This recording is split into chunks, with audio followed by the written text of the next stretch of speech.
Sanford is going to be bringing a little bit of Mike Leach to Waco on Saturday. Should Dave Aranda be worried about that?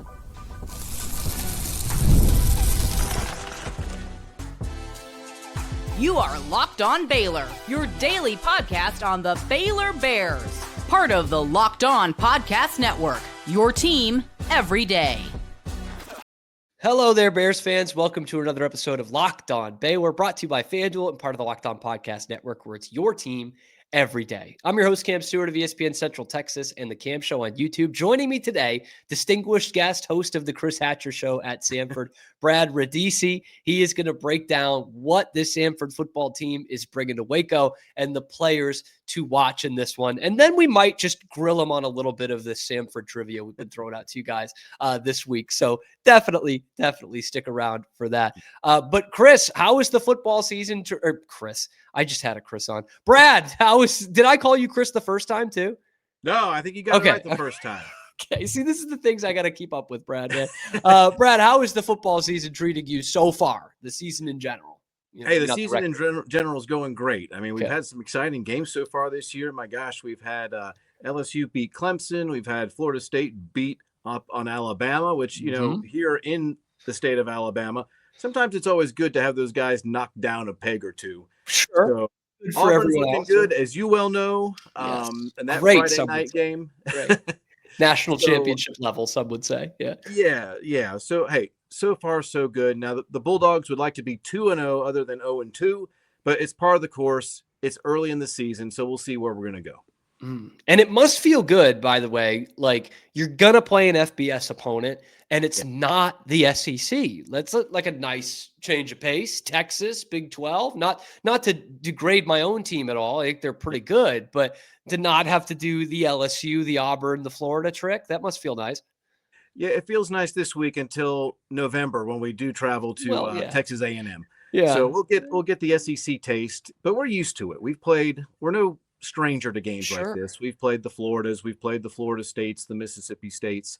So kind of just another year of who we're going to play, and we get ready to play them. Yeah.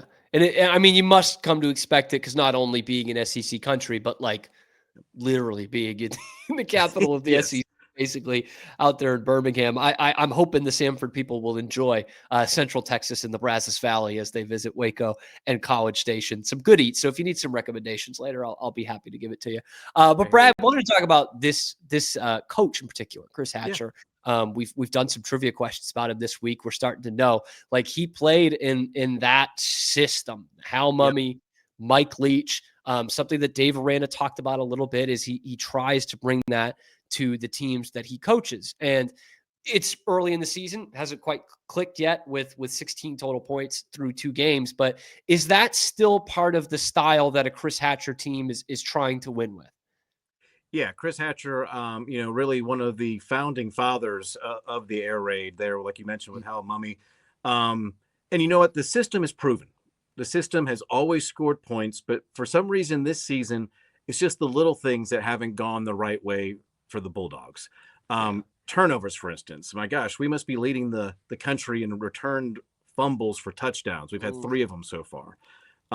Interceptions in the red zone. So those things don't typically show up in a Chris Hatcher offense, but they are this year. And I know Coach and certainly the players are trying to iron those details out. And, maybe against Baylor, they might get a little bit better, but we'll see how the team goes this year or this weekend. Yeah, and to kind of build off that, like, I don't think Coach Hatcher and the team are coming in here thinking they're going to beat Baylor. But, with that said, it's kind of like a free hit, right? Like you got a bunch of guys who are coming here hoping to put up 40 points a game, right? They love playing offense. The breaks have gone against them. And now it's like, look, nobody expects you to win. Just go out there and sling it. Do you think that's the kind of mentality they'll be bringing this week? Yeah, Cam. And, the difference between week 1 and week 2 for Samford was drastic. And I know it doesn't show up in the score, but my gosh, they had 452 yards of offense. And as Coach told me today, it's hard to only score 13 points when you have 450 yards of offense. Yeah. And, like we talked about with Coach today, if it all just clicks and comes together, it could be a little bit of a shootout for a few quarters or who knows how long. But that's the scary part about the air raid. These guys, not only can they sling it all over the place, but it's the pace of play. And you guys are used to that at Baylor. Yeah. When this thing starts going fast, it can score on you real fast. And I think that's what they're hoping for. And frankly, this system's due for it. Last year, they didn't score a bunch of points. And this year, they're hoping to score a bunch of points. But as Hatcher will tell you, it's a young team. Only about 7 or 8 guys have had legitimate playing experience. So they're kind of learning on the job as they try to get the intricacies of this. It's not a difficult system to run. It's just the timing. And the key is to get off to a quick start.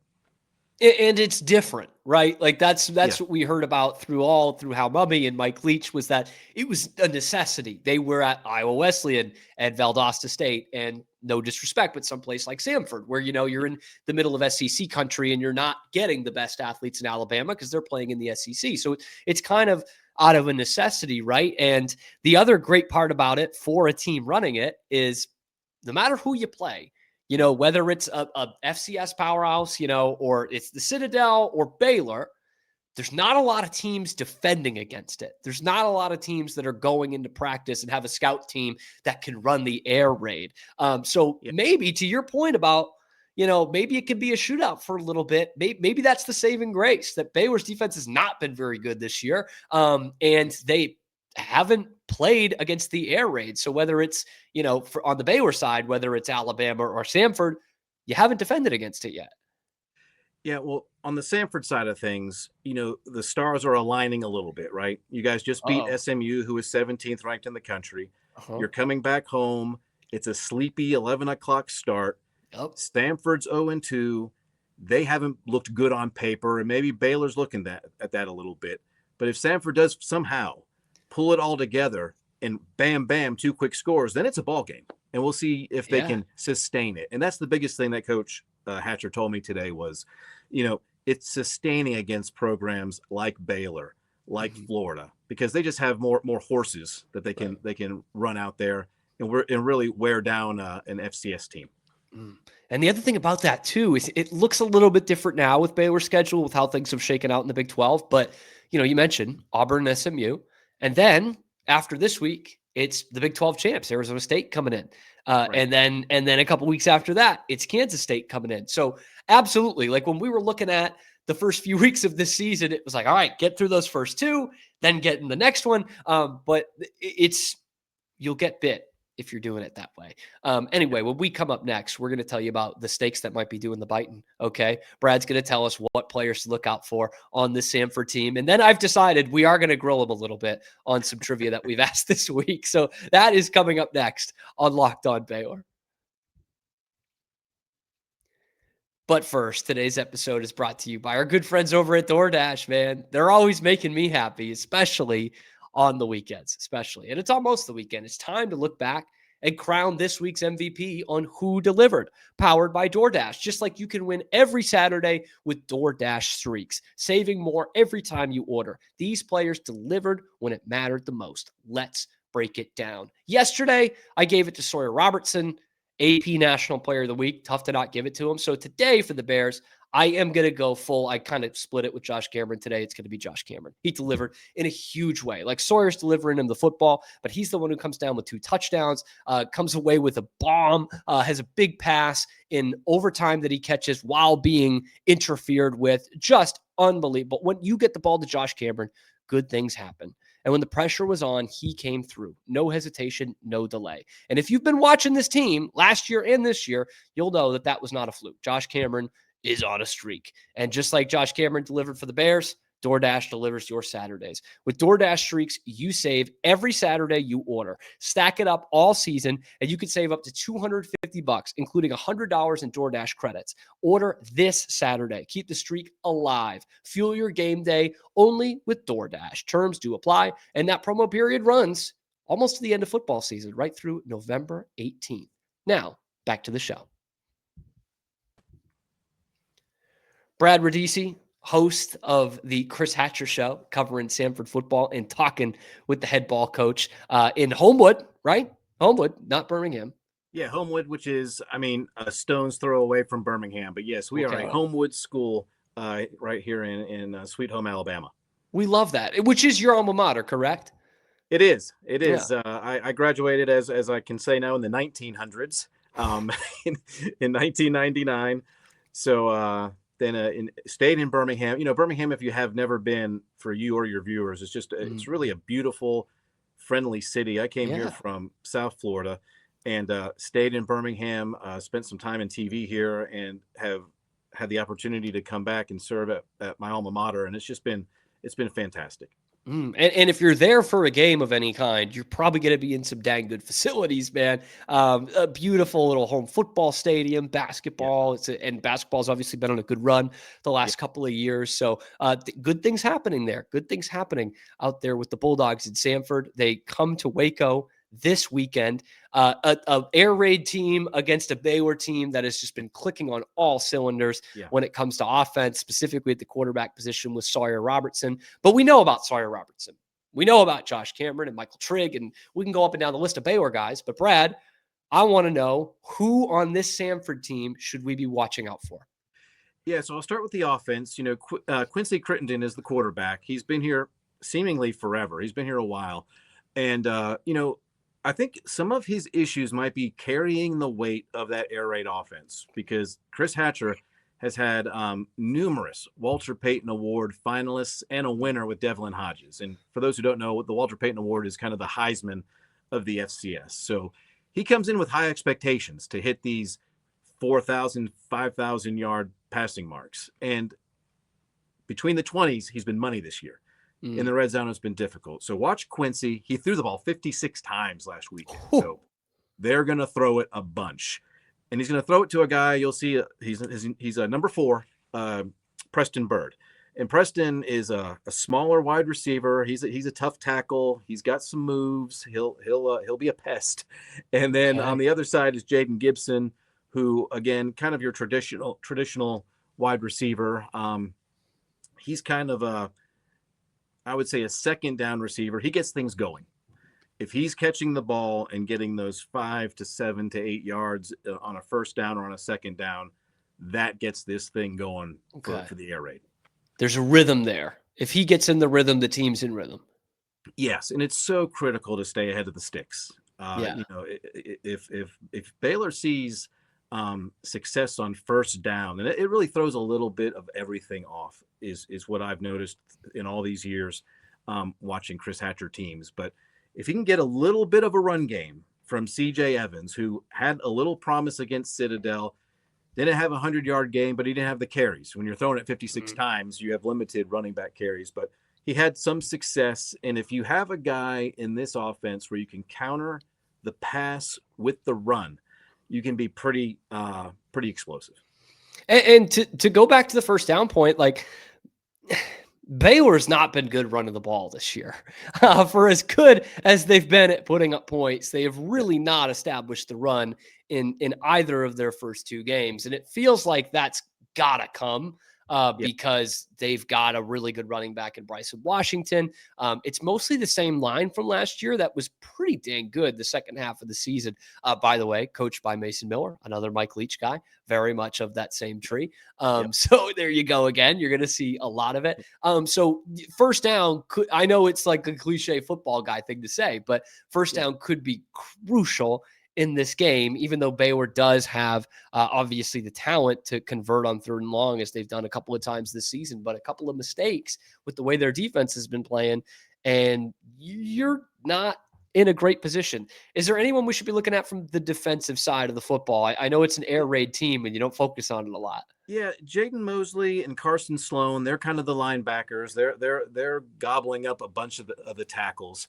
Okay. We have a new defensive coordinator this year, Scott Sloan. He's a veteran. He's 30 plus years as a DC, came to us from Appalachian State, has had a stop at Army. He's really known for turning the ball over. I know your quarterback hasn't had a single interception, I think, this year. Yep, not yet. Sloan coaches ball hawks back there. So maybe keep an eye on that in terms of how he might scheme it up. I asked Coach today about would his insights to the air raid help the defense this week, since Baylor has some of those air raid principles in it. He said not so much. He said it's really kind of a philosophy more than kind of an X's and O's. So watch the defense maybe trying to come up with an extra interception here or there. Okay. Maybe that'll teach us some things, Baylor, because they're due for one at some point. So, all right, I want to expedite trivia here. I usually do it in the final segment. We will talk about Matt Rhule in the leaked video that came out and what some Baylor fans are thinking about that in just a second. But Brad, I wanted to throw some trivia at you. I've been doing some Sanford themed trivia this week. The good one was the other day, which I've already given away, and that was who was Chris Hatcher's offensive coordinator in college and playing for Hal Mummy. What Big 12 legend that just loved to beat Baylor? That would, of course, be Mike Leach. And then I'm gonna give you the layup one that you can answer, and then I'm gonna give the toughest question I've ever given on this show, which you cannot answer because you will know the answer. But the other one was the one earlier this week was what two national championship coaches, FBS national championship coaches, played their college football at Sanford? Oh, FBS national championship coaches.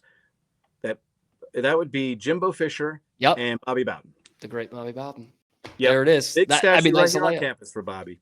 Yeah, and the field is named after him, correct? The stadium, or is it Bobby Bowden Stadium, Pete Hanna Field, or is it the other way around? It's Bobby Bowden Field at Pete Hanna Stadium. Gotcha. Man, Coach Bowden, if you never had a chance to meet him, was one of the most genuine human beings on the planet. Huge Bobby Bowden fan. And I guess we can go off of that. If I'm not mistaken, Jimbo Fisher's first game in charge of Florida State was against the Sanford Bulldogs. Is that right? That is correct. I think that was in 2009 or 2010. Maybe it was 2010. I was actually at that game. Yeah, Jimbo.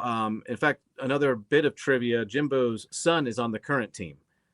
So Jimbo's around a good bit watching his youngest son. Be a kicker for our football team. That's gonna be real interesting in November. Okay, games on the line. They're down 2 points, and he comes in and wins it at A&M. I think that would be fantastic. Laughing all the way to the bank. Yeah, that's a 30 for 30. I mean, really, like it's writing itself already. All right. So this is the question for people to answer today. So you can't answer this. This is the toughest one that I've ever asked on Locked On Baylor, but I just couldn't resist, Brad. It's so right up my alley. Okay. I'm going to have to read it off the card just to make sure I'm getting it right. The largest crowd in Sanford football history for a home game watched the Bulldogs play Alcorn State in 1994 to see what quarterback who won the Walter Payton Award and finished third in the Heisman Trophy voting that year, despite playing what is now known as FCS. So the first one to get it in the comment section below or tweeted us at Locked On Baylor gets the shout out on. There's going to be 2 shout outs on Friday's episode because I haven't gotten Wednesday's winner yet. I just didn't look it up before we did it. So 2 shout outs going out on Friday. If you can get that, that is fantastic. And for bonus points, if you want to tell me who did win the Heisman that year, I would really appreciate that. You don't get anything extra, but I would just really appreciate it. Unfortunately, 2 of the top 3 vote getters are no longer with us. That wasn't that long ago. But Brad, I really appreciate you coming on, teaching us a little bit about Sanford football. We're still trying to figure it out. And I hope that that both teams can get something out of this game on Saturday. I do too, and it's a bit of a homecoming for our president. He's a Baylor graduate, so he's Is that right? Back in Waco. And, who knows? Maybe I know he's wearing half a Baylor shirt and half a Sanford shirt, certainly on Saturday. Well, our president went to Oklahoma State, so at least it's not an intra-conference thing. Right. So I'm glad about that. I have to read the alumni newsletter more and to know that the president of Samford is a Baylor grad. But Brad, thank you so much. Locked On Baylor is going to roll on. We will talk about this leaked video of Matt Rhule and why some Baylor fans think actually that's the kind of coach that we want. That's coming up next on Locked On Baylor. Look, you could just move through life, or you can find the things that move you. It's your choice. You could choose to get out there. You can choose your people. You can choose all of that. So it's great about this life that we're living. You can really go for it. Just choose to do something that moves you. Mazda crafts cars for those who choose to do more than simply move. Mazda, move and be moved. Today's episode is also brought to you by our friends over at FanDuel, Of course, man. NFL season's here. FanDuel's making sure you're ready for kickoff with a can't-miss offer. Right now, new customers can bet just $5, and if your bet wins, you'll get $300 in bonus bets to use across the app. That sound good? Sounds pretty good to me. Right now, new customers can bet just $5 if your bet wins, $300 in bonus bets. Had to say it again just to make sure you understood. I love using FanDuel. It fits however I want to bet. I always say that. Player props, same game parlay, jumping in, hedging a bet. They work with me. So, are you ready to play? Download the FanDuel app now by visiting FanDuel.com to get started. That's FanDuel.com to place your first $5 bet. Back here on Locked On Baylor, final segment of the day after doing that Samford preview. I'm seeing some Baylor fans once again having Matt Rhule on their lips. And this actually comes from my good friend, Scotty Swingler, the one that I'm talking about in particular. And I'm going to be on, please bear with me, with him later this week. So I figure that's going to be a good chance to talk about it. But this leaked video came out of Matt Rhule addressing his Nebraska team at halftime when they were up 33-0. And he rips into him. I'm going to play some from it in a second here, but wanted to go through what Scotty had to say because I've seen this echoed from a lot of Baylor fans before. This is not just a Scotty thing. He says, Matt Rhule is Baylor's flaming hot ex, will never quite get over no matter how attractive the current girlfriend is. That was his takeaway, and I'm sure more Baylor fans take away from this leaked video, part of the leaked video of Matt Rhule laying into his players in the locker room when they were up by almost 5 touchdowns. It's about time people say, I don't want to schedule those guys anymore. I don't want to play those guys anymore. And if my standard's too high, then leave. And if you're with me, go out there and do not, I don't want to see a smile. I don't want to see nothing silly. I want to see a bunch of guys locked in that wants to make a team quit. I don't know why he showed you guys Bronx Tale at the end of it. You know what he said to that guy after beating out that biker gang? He said, look at me. I did this to you. He wasn't scared to make sure that guy knew who he was. I did this to you. When you're shaking their hand at the end of the game, they better have that look in their eye. You did it to them. Yeah, let's go, baby, yeah. That's, I'm sure, how a lot of you watch this, right? And who wouldn't want that as their head coach? 33-0 isn't good enough. Step on their throat. How many times have we wanted that as a Baylor fan? You know? Rah, man. That sounds a lot like Bill Belichick to me.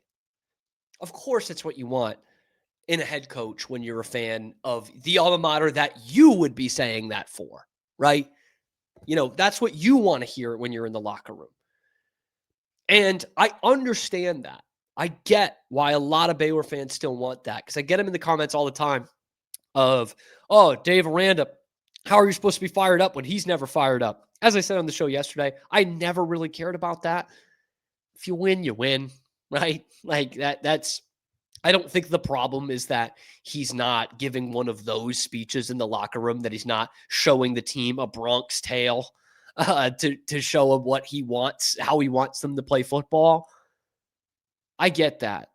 And I know there's still a lot of you out there. I'm somewhere in the middle, man. I'm not a Matt Rhule hater like some Baylor fans are. And I'm definitely not one of those people that's like, man, we need Matt Rhule back. Like there definitely is a faction of Baylor fans that feel that way.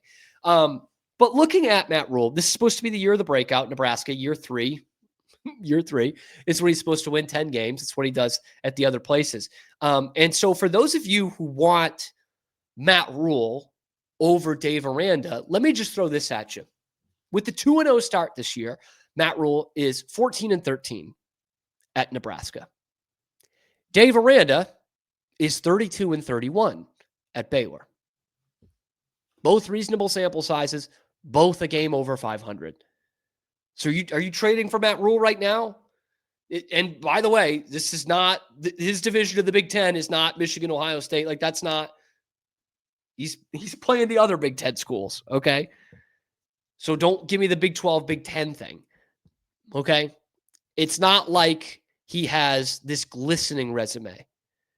Matt Rhule is 2-22 in his career against ranked teams, an 0.83 win percentage. Not that Dave Aranda is that much better. He's 5-15 for a 250, but he has more ranked wins in the last week at Baylor than Matt Rhule ever had at Baylor, ever.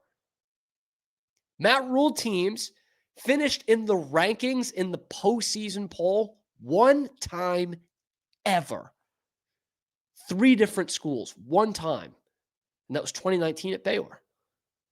Dave Aranda, one time. And it was a top 5 finish. So when we look at their resume, right, there's not much difference when you look at the raw numbers. They're both about 500 coaches. They don't win a lot of bowl games. They don't win a lot of championships. But if you're looking at the things that frustrated you with Matt Rhule in terms of on the field and results, you know, he had some talent there at the end. He didn't win the Big 12 championship. Didn't win a New Year's Six bowl. You know, didn't beat a ranked team. Dave Aranda's done all of those things at Baylor. And I know it's been a couple of years. I get that. That's a different part of the argument. But for those of you clamoring to get Matt Rhule back, I'm saying, why?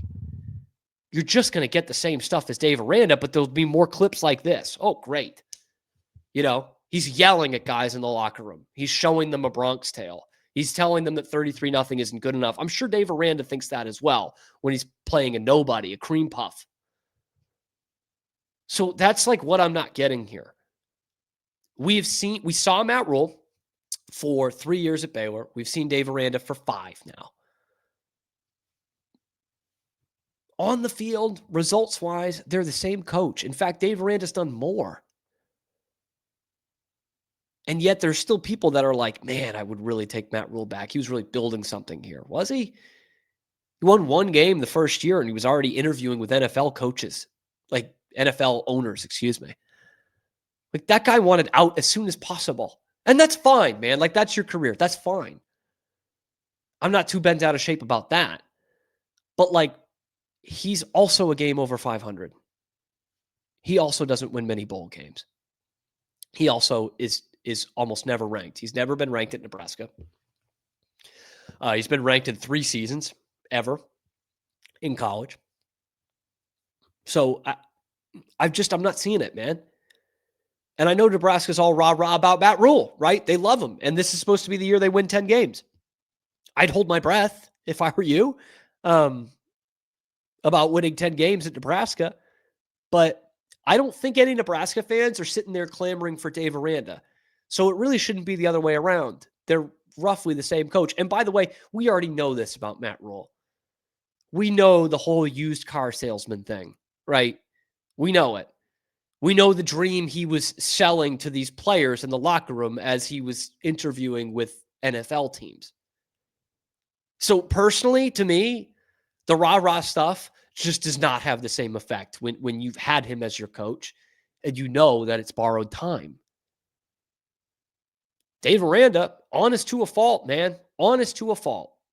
Is he ever blowing smoke? I don't think so. I really don't. Based off some of the things he said that doesn't make his team look good. So for those of you that are on that side, and again, I'd love to talk to Scotty about this. This was just a timing thing. But those of you who are like, man, I see that clip and I want Matt Rhule back. Ask yourself, is he that much better than Dave Aranda? Is he even better than Dave Aranda? Nebraska fans, would you rather have Dave Aranda than Matt Rhule? They're the same coach. Results-wise, they're the same coach. So let me know what you guys think in the comment section below. Would you take Matt Rhule back at Baylor? Nebraska fans, would you take Dave Aranda? I doubt it.